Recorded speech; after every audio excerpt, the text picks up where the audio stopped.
everyone. Welcome to our podcast. And today we'll be talking about The Tempest. My name is Bianca, your host, and this is Zanele. Also, I'm with Nonkululeko. So stay tuned to find out more about The Tempest. We'll be dealing with a few themes, working with colonization and imperialism, Power and control, betrayal, freedom and servitude, the supernatural, and magic. Okay, so let's get into it. Okay, so I have a question for you ladies. I'd like to know how betrayal sets the tone for how the play plays out, basically. Okay, so when Prospero gets to the island, he comes across Caliban, but then he betrays him and takes over the island, which is kind of similar to how Africans were colonized back then, because they first welcomed outsiders, but instead they took over their land. True. That's true. Because what happens in instances where people get colonized is that the people who colonize have the idea that they are in control, they are superior, and they are better. So whenever they go with the intention that when we get there, we take over. And when they find the people that they find there, they find people with kind hearts, and then they use their kind hearts against them. With that also happened with the Caliban. Caliban accepted Prospero. He did not think that Prospero was going to basically take over the land, and Caliban had never had the thought to be in charge or to take over, basically, because it's not a thought that came to mind. I think in this instance it would be considered that maybe it's because he's not civilized enough, because Prospero has a very European mindset on how everything should be, and that whenever you inhabit a land, you don't go to the land just to live in it or for the land to nourish you.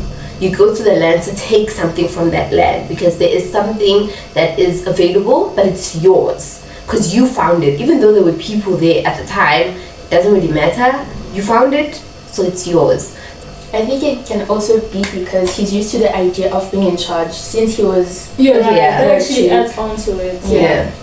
That's why he also felt entitled that he should be the one in charge of the island. When they came to the island, Antonio tried to assassinate the king because of being in charge, basically. Because imagine if he did assassinate the king, he also assassinate Sebastian and tried to take over this island while he's still inhabiting it. So the way Caliban is explained, or the way they see Caliban, they see him as we say he's half human, half beast. So they don't see any civilization in him.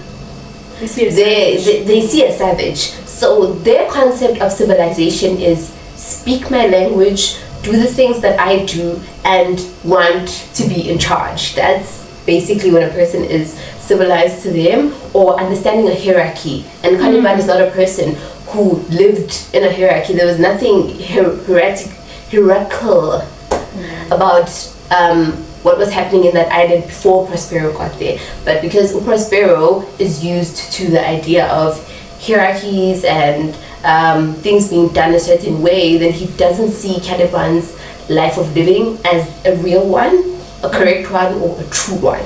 Basically, he thinks he's helping him, but also he knows that he's not helping him. He knows that he's limiting him. He knows that he's stripping him away of his identity so that Caliban doesn't go anywhere. And Caliban is forever grateful to him and thinks, I know all of this because of you. I'm better because of you. I'm smarter because of you. Basically, wasn't really like a normal, civilized person. He was just... According to who? Yeah. According to whom? According to whom? Because he was doing well. He was doing okay. They were living in perfect harmony before Prospero got there. It's just Prospero's idea of civilization. We don't know how the things could have happened in that island if Prospero didn't come along. But it maybe progress would have been slow. Progress in the sense of their sense.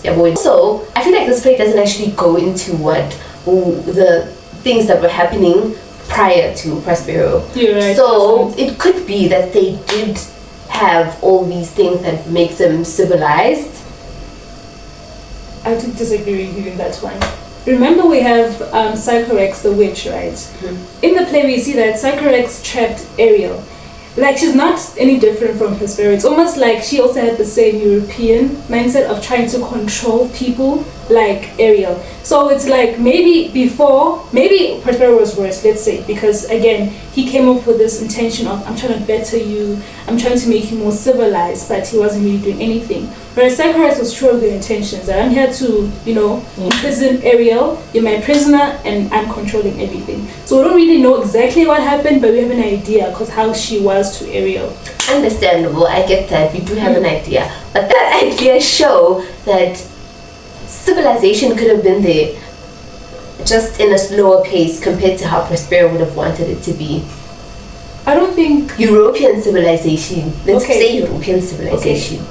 Maybe not. Maybe not. I think it would have been there either ways, Prospero or no Prospero. Because even when you look at the history of Africa, there were things that were there prior to the Europeans coming in and colonizing and everything. There was maths, there was science. Actually, it comes back to, just because you didn't find someone inhabiting a land, it doesn't mean that no one was present there or that it's yours. Just because you went there and there was no one around. I still think that civilization wouldn't have happened in that island, because remember, these people are not exactly human. Ariel's not a human being, she's a spirit, or he's a spirit. There's Caliban, who's half human, half beast. Maybe it would have taken time, but for some reason I don't think anything would have happened, because it's just an island. I get that. Yeah. What would the harm be if there was no civilization? Yeah. Because I feel like they would have been used to their own way of life and the way of doing things. Yeah. I don't think there would have been any harm, actually. I think it would have been better in this situation. Because, again, progress would have been slow. European civilization is not important. It is a concept, it's there, it's something that was pushed for a very long time, but I don't see it as the end all be all. So there would have been civilization or civilized societies, just not in the way that the Europeans would have played it out. I think that progress would have been there. Growth would be there. There would be other stuff that comes with it, but it also would be a bit more beneficial to the planet.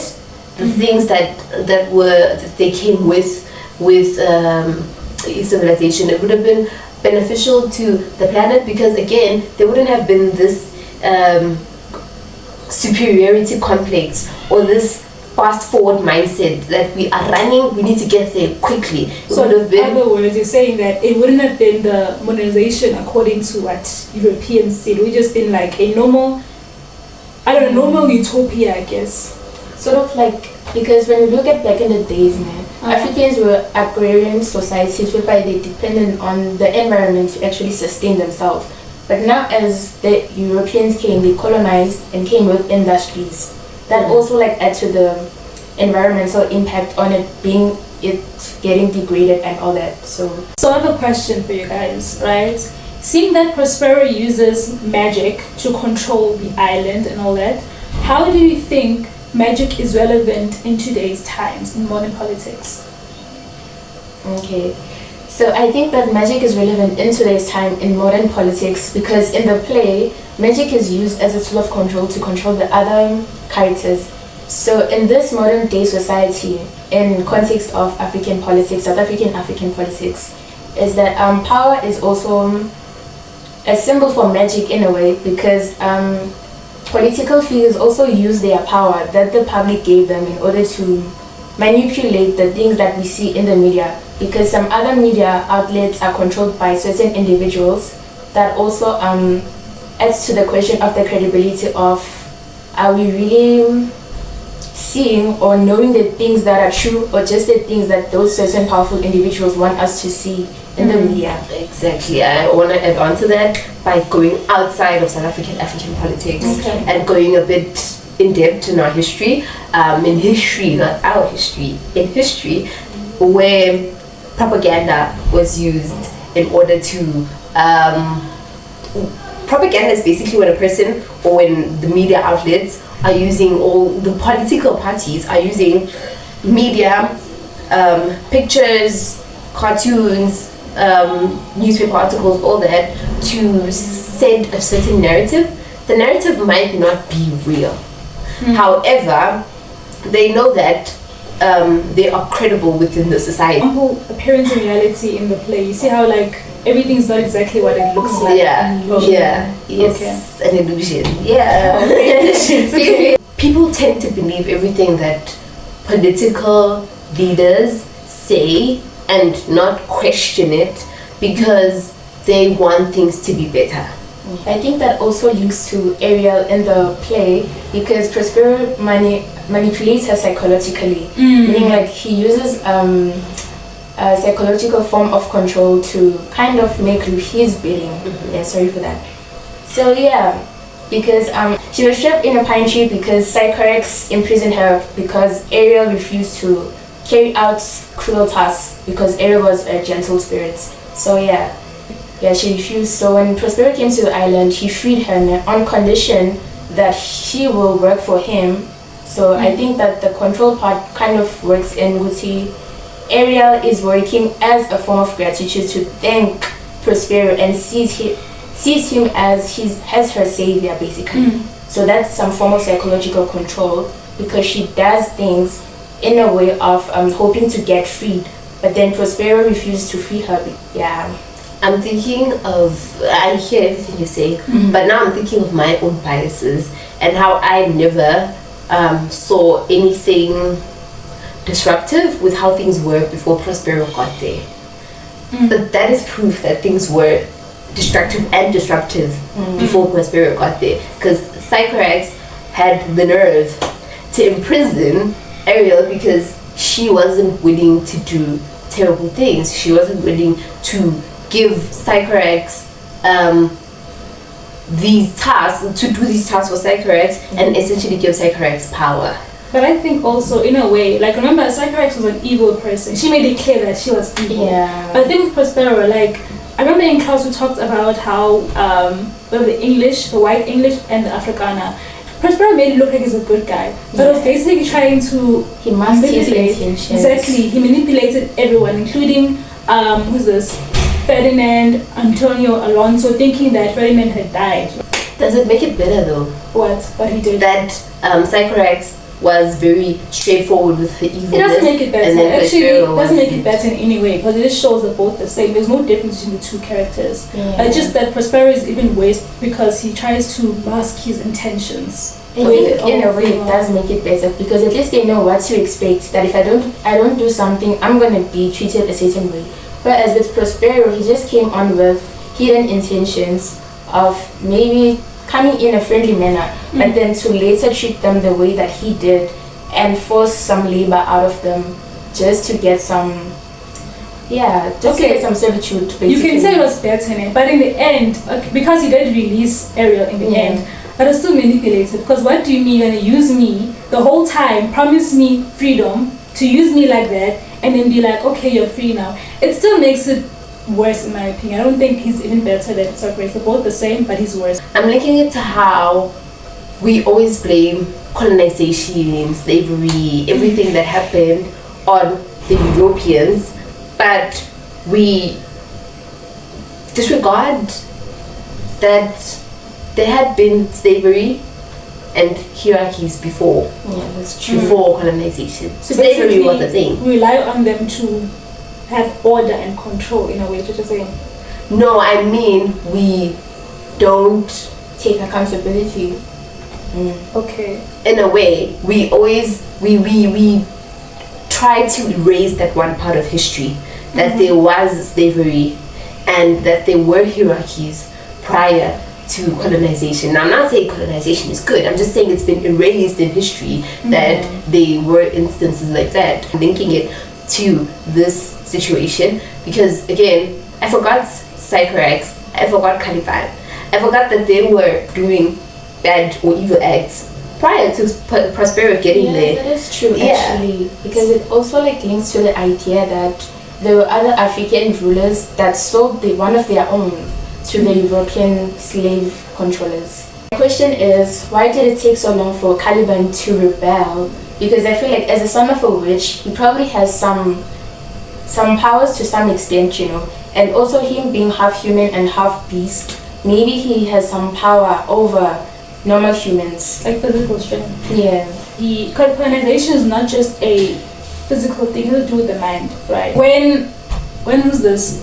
when the justice came to the island, remember Caliban was just himself. He had plans that I don't like Prospero, I hate Prospero, I want to kill him, but I don't know how to go about it because I'm still trapped in my mind.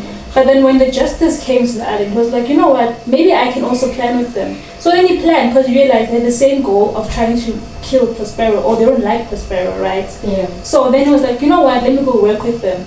But what he failed to realize was that there's a plan to it. When you're attacking someone like Prospero, you can't just go to the jump. You have to think critically. He didn't think critically because, again, half human, half beast. And also the fact that Prospero uses magic to create illusions and manipulate reality. Mm-hmm. And also he would inflict bodily pains on Caliban in cases where he disobeyed. So maybe that was why it was hard for him to actually retaliate. Yeah, I was conditioned to stay obedient. Yeah, like you guys said, colonization, or the whole concept of colonizing someone, enslaving someone, you start with their mind. Also in modern day politics, we can talk about what's going on in Afghanistan, right? Women are literally not allowed to do anything. They don't even have the freedom to go to work, go outside. I would say it's because of how they're conditioned to stay small in the mind. And fear as well is a factor. Mm-hmm. Yeah, exactly. Exactly how, Caliban never took action as well. He was afraid of Prospero. As much as he hated him, he could never take control. Against him. Because every opportunity to kill Prospero, like for 12 years, you have plenty of chances. But there could also be the possibility that not everyone thinks like that. Mm-hmm. Not everyone is willing to harm or hurt in order to get their way. Mm-hmm. Some people they do want peace, they want freedom, but peace matters a bit more to them than leaving an oppressive system. Again, the whole concept of peace mattering more to them is not because they actually do have that idea or that notion. It's because that notion has been pressed onto their minds. It's something that they're told. Like how in the Bible when they say, when a person slaps you on one cheek, turn and give them the other. Yes. So it's basically that people get indoctrinated. They get used to these systems. And they get conditioned to accept things as they are. I think also, right, remember how, I was just thinking about this, how you said that you didn't think about, killing Prospero. I think he never thought about killing Prospero until the others came, because remember, colonization comes with violence. Mm-hmm. When people colonize, they don't come peacefully and say, hey, we take your land. They take violence. So I'm sure when they came to the land, because remember, Caliban is now a little bit more civilized, so now he's thinking, how about I work with these guys and try to take the island by force? Actually carried out the plan to kill Prospero, for example. Caliban might have enslaved Ariel, continue enslaving her. I don't know, that's just what I think, considering that colonization comes with the whole take for power. Oh yes, I want to say that the civilization that they taught Caliban almost became the end of Prospero. You're right. Yeah, because it also uses their language to insult him. That the only take that he got from the whole thing was actually how to use their language against them as well. I also think it also relates to how Caliban's psyche is different from everyone. As much as 12 years is a long time to condition someone to be human, Caliban is not necessarily human. He still thinks like an animal, just in the animal kingdom. When they want to take control, they use violence to take control. But because it's the island of peace, I guess, right? That whole, I'm now a civilized human being, language is also being taught to me, but I'm still an animal deep down. I think that's what makes him a little more dangerous. Thank you for coming to our podcast. That is it from us. I hope you learned something about the Tempest and we delved deep into the themes for you and everyone got to have an understanding of what exactly is going on in the play. Thank you so much for coming. Thank you for listening to us and see you on the next one. Bye. Thank you.